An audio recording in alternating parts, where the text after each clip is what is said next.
I picked the right song today. Didn't I? I did.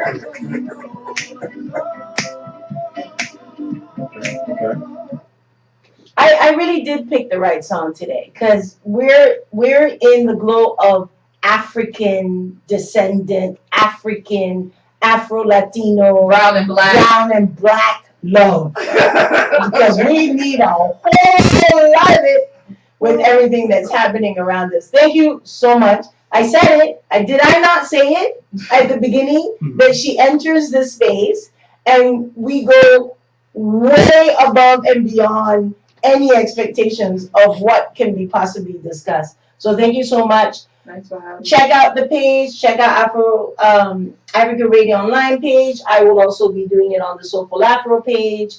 You know, we want the numbers. We want the reach numbers and the support numbers to be high. Most definitely.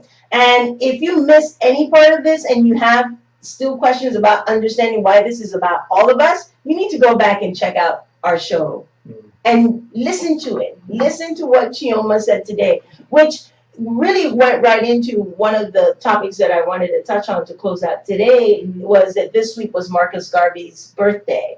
And his words ring true today for us with what we're dealing with as it relates to Black Lives Matter and making that global connection. And one of the things that I presented and that we spoke about in the Pan-African Unity Dialogue, where I was invited by Dr.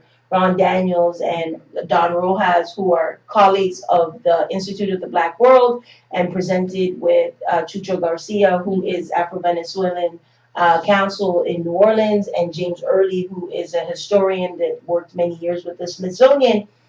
They spoke about what's happening in Venezuela to Afro-Venezuelans, and then we spoke about what's happening to Afro-Colombians.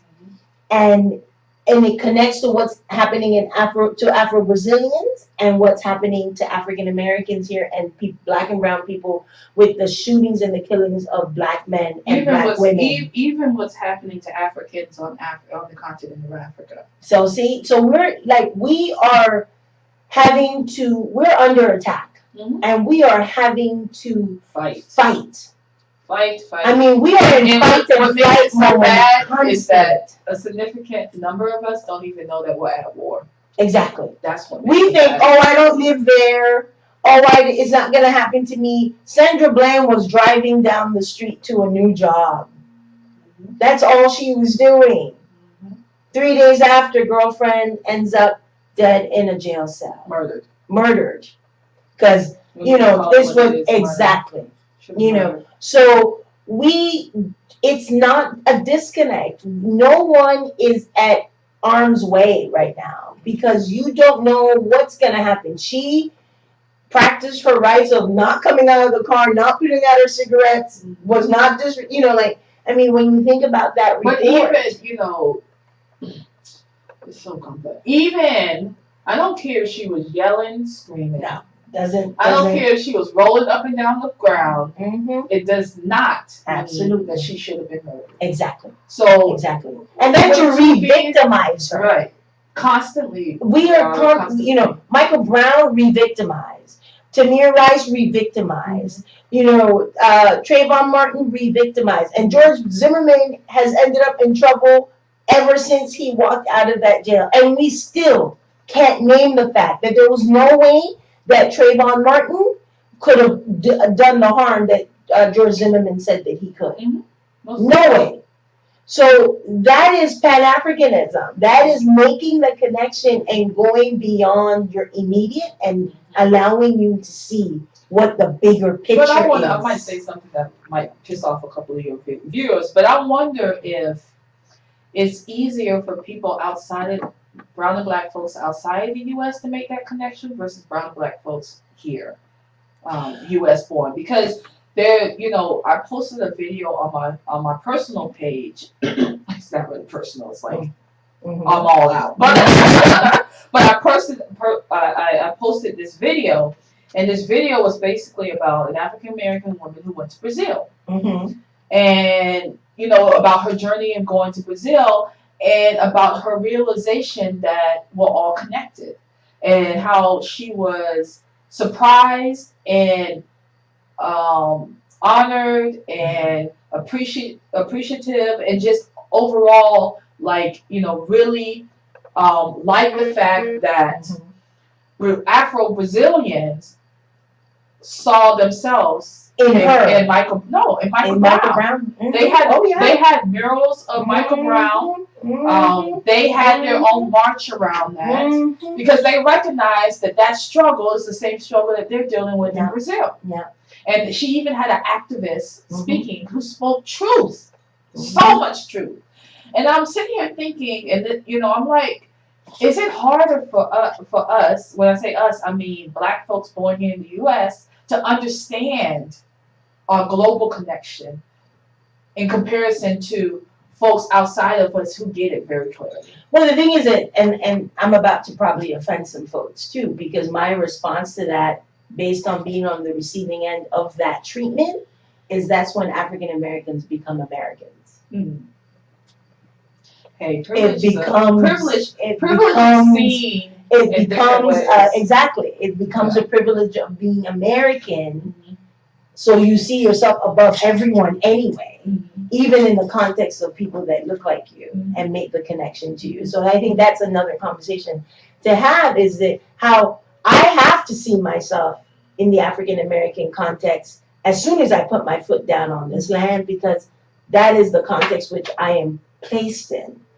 You don't have to, because I can tell. Well, I know some folks who are still challenged with understanding how they are Black. Yes. And look down on African Americans. Exactly. So, exactly. And I see myself as a one, but that comes with how you were raised, how you were how the world was presented to you. Yeah. I did a whole show on Nina Simone because my mom, as young as I was when she passed, remember her talking about her and loving her music. Yeah. So I was already being taught that this is about you too. This is about you too. And Marcus Garvey, and Panama is unique because Marcus Garvey also has a story within Panama because his grandparents were construction workers of the canal. His first wife lived in Panama.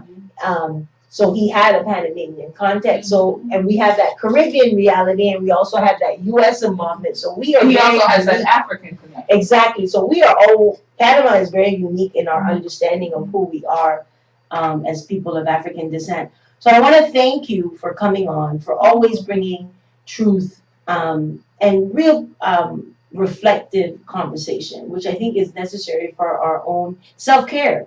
I think these are conversations that have to do with part of our self-care, because if we don't make that connection, then when those incidents happen directly to us, the rugs are being ripped from under us because we have so been disconnected to the fact that this could happen to you. Right. So this is part of our self-care, is to be aware of who we are and how that affects our movement in the world. And also to fight against it in the way that you can. Exactly. Right? Not all of us can be in the street right like us. Laura, not all of us can be in the street. But wherever you sit in this world, how can you be a part of the movement? Yeah. And fight. You know, that's what you have to think about. Exactly. And not think that an activist is only the person in the street. Because I know people who have moved mountains for me, and you won't even catch them in a rally. Exactly. But all I have to do is whisper in their ear, and they're moving mountains. Yeah. There's some of us that do the walking, some of us who do the phone calls, some of us who do the typing. Everyone does it in their own way. Exactly. Some of us do it in our own way. Right. So we shouldn't judge each other that we're not doing what we need to do just because you're not seeing them. Yes. So before we go, what our usual way to sort of bring us down and out into our week is, what are the kind acts that you had this week, and what will you hold on to carry you through your upcoming week? Don't make me start. So Hassan, what was your kind act of the week? Don't make me start. My kind act of the week. Wow. You have a whole week to think about this because on Sunday. What's gonna go down? I know, right? He knows I always ask him. Well, I gotta choose the right one, the best one, because there's so many that I saw on media, somebody that happened to me as well. One of the things for me, I say, it's personal, for me anyway. It's a personal kind act, I finally got to see my son. I spent some time with each other. It's been a while. Yeah, so he was here for a few weeks with me, and I realize as a father or a husband now that you come to this country because of the opportunity. Yeah. And sometimes the opportunity suffocates you. Right. Because you have to work, and I'd be at work like, wow, I want to see my son. But when that person's not with you, you don't realize that. But when they're there in your roof and you're not there, you see yourself. So I'm appreciative that I got the time, and also appreciative to see what I can do better to make sure that I'm a better father. So that's wonderful, because I know that was a big thing for you. Yeah. What about you? So kind for myself? Kind act that you saw, or that you were part of, or that you were on the receiving end of. My gosh, this past week. Mm-hmm. These are the kind of things you got to tell your guests before it's the same thing you got asked the last time you were here. It's the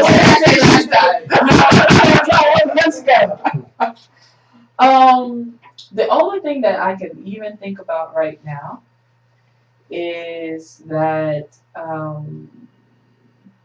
something that I did that I didn't realize was, it wasn't a kind act to me, but it's funny when you do things for your own purpose, and you don't realize how much it impacts somebody else in a positive way. So I was at a restaurant around the corner from my house, very, very, very hungry, okay, and was trying to. And you know how you get. I get very ugly when I'm hungry. And so this gentleman was in front of me and was just taking forever and ever. And I was like, oh my God, she doesn't understand how I want that piece of chicken right now. It was a Jamaican restaurant, so right to feed, right? And so then the guy at the end was like, okay, so how much is the chicken versus the goat or something? He was trying to compare, and the lady was like, well, that's $3 extra. And he was like, oh God. I said, hey, here's the $3, okay? Here's the $3. Get what you want. Doesn't matter. Just get what you want. So I gave it to him, and so I did that because I was ready to eat. Yeah. And then at the end, he was invited me to come sit with him. Oh, wonderful. And then he was telling me how important that $3 was to him, because that meant that he didn't have to spend money that he needed in order to get home, and then in order to get to work tomorrow morning. And for me, it was like, okay, Chioma, like, first of all, you were too involved in yourself. But second of all, one of the things that I have processed this year, because of my own spirituality, is what does it mean to have good character? Yeah. Right? Shay. I didn't want to say it like that. People start asking, But what does it mean to have good character? And good character is something that evolves from you subconsciously and consciously, right? And so for me, it's about, even in your worst moments, right? How are you able to give and support somebody else? Or how are you able to give hope and bring love to somebody else? Even in your worst moments. And that could be when you're pissed off at somebody. That could be when you're hungry as hell. That could be, how are you, even in your worst moment, able to give? Yeah. And so I think that speaks to, how do you maintain good character and continue to self-reflect. Yeah. And continue to realize that your worst moment might not be that bad. Yes.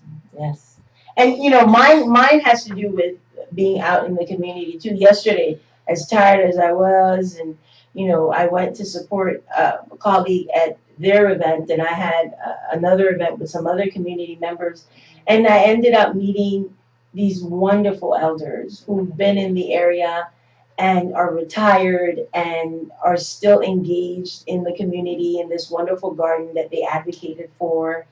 And just hearing them still wanting to fight.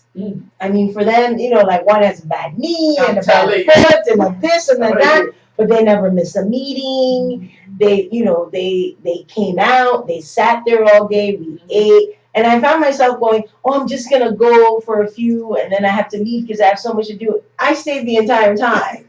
I didn't want to leave. I felt like it was an opportunity to pause and come down and soak in all the wisdom and knowledge that I could. And I felt so much better when I got home that I didn't want to do anything that was going to take away that clarity that I gained sitting with these elders in this wonderful space. So we never know. We never know when those moments come up and hand us a gift and an awareness to be able to have something extra to move with. So I ask our Soulful Afro family to pause a little bit more. We are being bombarded with so much. And every day, if you can, end your day asking, what was the kind act of the day? What did you give? What was the gift? What did you receive? What did you surrender to? So that you can regroup yourself to get ready for the next one, because we have so much coming at us right now. So I hope you enjoyed this show. Once again, Chioma, thank you so much for coming. And once again, a really good show. And never think that it's gonna be a bad show when she's here, but always at the end of the show going, wow, that was some good stuff. So thank you for coming. Thank you for tuning in. Be well, be at peace, and be soulful, and see you next week.